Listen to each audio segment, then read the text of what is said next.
এমপিওভুক্ত শিক্ষক কর্মচারীদের জাতীয়করণ, 20% বাড়ি ভাড়া, 1500 টাকা চিকিৎসা ভাতা ও কর্মচারীদের 75% উৎসব ভাতার দাবিতে রোববার সকাল থেকেই লাগাতার কর্মসূচি পালন করে সারা দেশ থেকে আসা শিক্ষক ও কর্মচারীরা। অবস্থান কর্মসূচি থেকে শিক্ষক কর্মচারীরা জানায়, তাদের দাবির প্রতি সরকার আশ্বাস দিলেও তার ফল পায়নি তারা। বিশ্ব হতবাক হয়েছি যে আমাদেরকে তারা কথা দেওয়ার পরেও তারা আমাদেরকে কোনো কথা রাখেনি বর্তমান সরকার। কোন বাংলাদেশের কোন জায়গায় 1500 টাকায় বাসা ভাড়া পাওয়া যায় আমি জানি না ভাই, কিন্তু এইটা তো এই যে 500 টাকা ভাড়া অপমান করা হলো আমাদেরকে, এই অপমান আমরা কিন্তু সহ্য করব না। পুরো শিক্ষক জাতিকে অপমান করা হয়েছে মাত্র 500 টাকা বাড়ি ভাড়া বাড়িয়ে একটা থক বরাদ্দের মতো শিক্ষকদের সাথে তামাশা এবং অন্যায়মূলক একটা আচরণ করা হয়েছে। মানে অতীব দুঃখের সাথেই বলতে হয়, শিক্ষকতা পেশাটা বর্তমানে লজ্জাজনক একটা পেশা, কারণ এত অল্প বেতনে মেধাবীরা আসতে চায় না। পুলিশরা শিক্ষকদের উপরে লাঠিচার্জ, টিয়ার সেল এবং জলকামান নিক্ষেপ করেছে। তারা তো এই শিক্ষকদেরই ছাত্র, তারা ছাত্র হইয়া শিক্ষকদের উপরে, উস্তাদদের উপরে তারা কিভাবে এই অবমাননার কাজ করতে পারলো। ঘোষণা দিয়ে অবস্থান কর্মসূচির একটি অংশ শহীদ মিনারের দিকে সরে এলেও প্রেস ক্লাবই অবস্থান নিয়ে থাকে আরেকটি অংশ। প্রেস ক্লাব এলাকা থেকে পুরো কর্মসূচি শহীদ মিনারে সরিয়ে নিতে আহ্বান চালায় পুলিশ।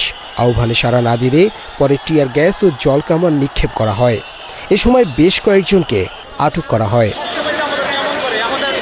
পরে শহীদ মিনারের পাদদেশে অবস্থান কর্মসূচি থেকে শিক্ষক নেতারা জানায়, তাদের দাবি না মেনে নিলে লাগাতার কর্মসূচি পালন করা হবে। আমরা আমাদের দাবি না আদায় করা পর্যন্ত আমরা এখানেই থাকবো।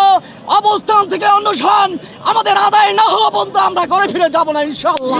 আমরা এই হামলার প্রতিবাদে আমাদের যে কর্মবিরতির ঘোষণা ছিল মঙ্গলবার থেকে, আমরা এটি একদিন পিছিয়ে আমরা এটাকে একদিন এগিয়ে নিয়ে এসেছি এবং আগামী কাল থেকে সারা বাংলাদেশের সকল এমপিভুক্ত স্কুল, কলেজ, মাদ্রাসা এবং কারিগরি শিক্ষা প্রতিষ্ঠানে কর্মবিরতির আমরা ঘোষণা দিচ্ছি। মাত্র 30% টাকায় জমির মালিক হয়ে নতুন বাংলাদেশের গড়ে তোলার স্বপ্ন দেখা বাংলা বসতি। এই সময় এমপিওভুক্ত শিক্ষক কর্মচারীদের জন্য বাড়ি ভাড়া, মেডিকেল ভাতা সহ 3 দফা দাবির প্রতি সংহতি জানায় এনসিপি নেতারা। এই শিক্ষক যদি তার দাবি আদায় না করতে পারে, এই শিক্ষককে যদি তার দাবি আদায়ের জন্য রাস্তায় দাঁড়াইতে হয়, তাহলে এই পুরো সিস্টেম কি করে চলবে? কি করে নতুন আমরা এই সৈনিক পাবো? কি করে আমরা বৈষম্য বিরোধী ছাত্র আবার তৈরি করতে পারবো?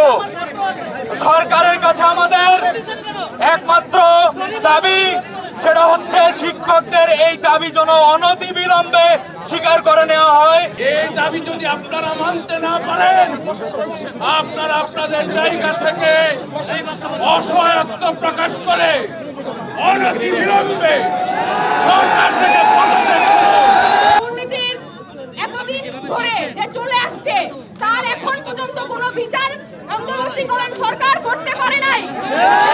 শিক্ষা ব্যবস্থার কোনো সংস্কার অন্তর্বর্তীকালীন সরকার করতে পারে নাই।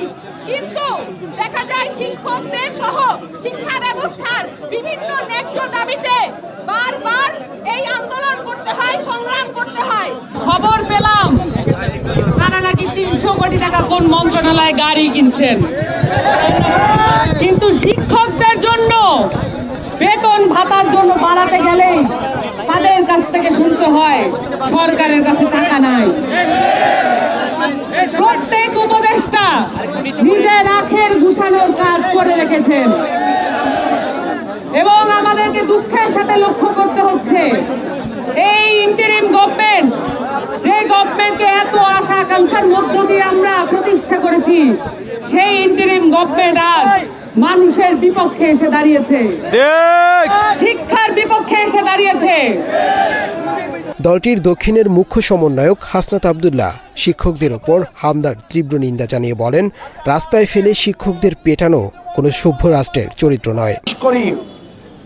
এই রাস্তার মধ্যে শিক্ষকদেরকে যেভাবে পিটানো হয়েছে, এটা কোনো সভ্য রাষ্ট্রীয় চরিত্র হতে পারে না। আর যাদেরকে আপনারা গ্রেফতার করেছেন, তাদেরকে সূর্য ডুবার আগে তাদেরকে ছেড়ে দিতে হবে। কিন্তু আমরা দেখলাম এই অন্তর্বর্তীকালীন সরকারের শিক্ষা উপদেষ্টা হয়েছে প্রমোশন বান্ধব সরকার। এই সরকারের রুটিন অ্যাক্টিভিটি হচ্ছে পোস্টিং দেওয়া। কাদেরকে পোস্টিং দেওয়া? ভালো ভালো পুরনো ফ্যাসিস্ট আমলে যাদেরকে দেখেছি হাসিনার জন্য রাস্তায় এসে স্লোগান দিয়েছে, ঢাকা শহরে ভালো ভালো পোস্টিং এ তাদেরকে আবার অর্থের বিনিময়ে পদায়ন অব্যাহত রয়েছে। আমার জনগণ যতক্ষণ না পর্যন্ত সুচিকিৎসা পাচ্ছে, আমার জনগণ যে চিকিৎসা ব্যবস্থায় চিকিৎসা নিচ্ছে, আমি যেহেতু এই চিকিৎসার দায়িত্বে রয়েছি, আমি অবশ্যই ওই চিকিৎসা কার্যক্রমের আমি নিজে অংশ হব।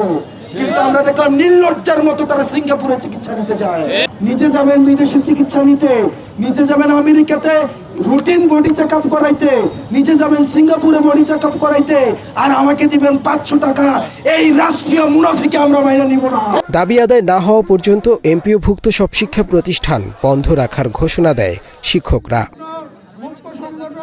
মুনতাসির তাশরিফ, বাংলা এডিশন, ঢাকা।